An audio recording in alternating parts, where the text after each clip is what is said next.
Hello, this is a screencast to show how to create spike groups, save those spike groups to persist, and then view voltage and propagation maps for those selected spike groups. My name is Michael Guess. I'm VP Research and Clinical Applications for Persist, and this is a 24-hour EEG recording. We've got a couple of seizures in it that have been marked throughout and a good number of spikes. Let's go ahead and jump right in. To this. This recording's already been processed. You can see the detections and the trends already there. If we launch the spike review program from the system button bar on the left, we'll get a display of averages of the spike detections by where they were detected. Let's go ahead and tidy this up a bit. We'll turn off the maps at the top of the screen.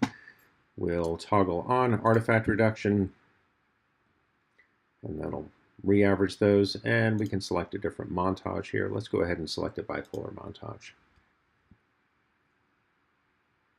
Now at the top of each one of these averages are the number of detections. So the very first one, T3, n equals 1300. Well, looks like a spike. We can see a field that makes sense, a phase reversal, slow wave, all that. So let's go ahead and double click on that. And now we'll get to see the individuals. I've already marked some of these, but I'll show how to do that. This first detection here, if I just click on it once with the left mouse button, it'll put a box around it. Now if I double click on it, it opens up a larger view in case I want to see the context of the surrounding EEG. Now if I want to see even more of that, there's a hyperlink at the top of each one of these detections. I can click on that, and when I move this out of the way, just minimize it here, it has taken the EEG to that detection. Let's go ahead and jump back into the spike review program, bring it up from the bottom of the screen. Now to create the averages, I'm going to select exemplars from the detections. And to do that, again, as we're moving through, I just click on the ones that I want to include in that group and don't click on the ones I don't want to include. And clicking once will either remove or add a box around those. And we can skip through the sharply contoured theta, moving on. At whatever point we've decided we've marked enough of these, we can stop. Now at the top of this, we have a mark and unmarked. That'll mark or unmark all of the detections. But for this particular application, we're not going to want to do that. Once I've decided I've marked enough of these, I'm going to go back to the overview. That's the link in the upper left-hand corner. The tree changes to overview, and we're back to where we started. Now we could drill into any other groups we want to. I'm just going to page forward and pick one other group. Here we have P3, n equals 20, so there's only 20 detections in this average opposed to 1,300 that were in the first one. I want to double click on this, and as you can see, I've already put a box around some of these to include in my average. And using the page buttons down at the bottom, you can decide which ones to include or exclude. Go back to the overview, and we see our grand averages. We'll just start with those two. We'll go to Final Report, and here we can see T3, n equals 55. I've selected 55 of the detections for Group 1 and 16 of the P3 detections for Group 2. Let's send those over to the Persist program for further analysis. So from the Tools menu, we can select Mark Groups as vplot comments. And when I select that, it's going to go ahead and send those over to Persist. We'll get a message on the screen indicating that it's created 2 vplot comment groups. Click OK. I'm going to go ahead and close Spike Review. And we can see those vplot comments interspersed with the other detections and comments in this list. I'm going to sort this alphabetically by clicking the text button. Each time I click it, it'll sort it one way or the other. Now this is sorting everything alphabetically. So there are my voltage plot groups. Group 1 are those T3 comments, and Group 2 are those P3 detections. Let's do the next step in the analysis. Select Tools, and then go to Voltage Plot.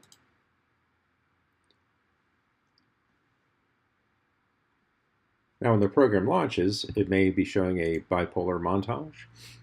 For mapping, we don't want to use a bipolar montage. We should use some sort of referential. I'm just going to pick an average 12 reference. A bipolar montage, the mapping won't always make sense. So we'll go ahead and select a referential montage, And let's select a group of detections. Right now it's just showing one at a time. So I'm going to select a group using the second button, select group, and I'm going to start with group 1. Those are T3 detections, and those have all been highlighted. Now we can change the map by right-clicking on it and going to Properties.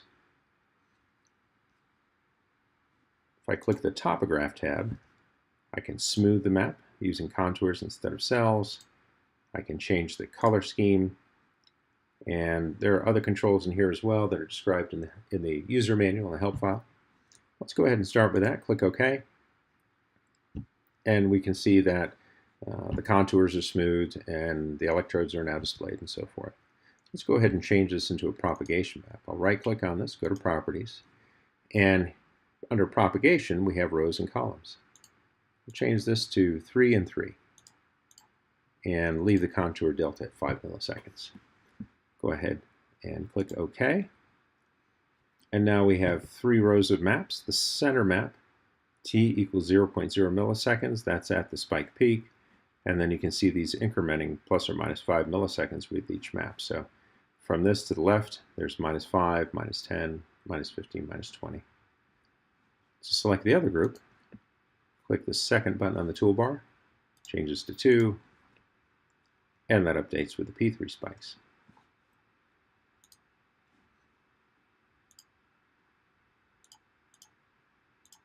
And then we're back to group 1. Individual spikes, well, you just click on any individual and it'll update the map accordingly. You can manually average them by holding down the Shift key or the Control key and individually selecting whatever detections you want to include in the average. There are some tools to look at the quality of the average. If you right-click on the maps, go to Properties. At the top, we have even odd error traces and standard deviation. What those will do, in this case, the odd even error traces, is it will show the grand average, and it'll pick all the even items that are selected in the list, show them in one average, and then take all the odd ones, average them. And so we're looking at 3 different averages of the same group. And if there's greater variation among those detections, then you'll see them deviate in this.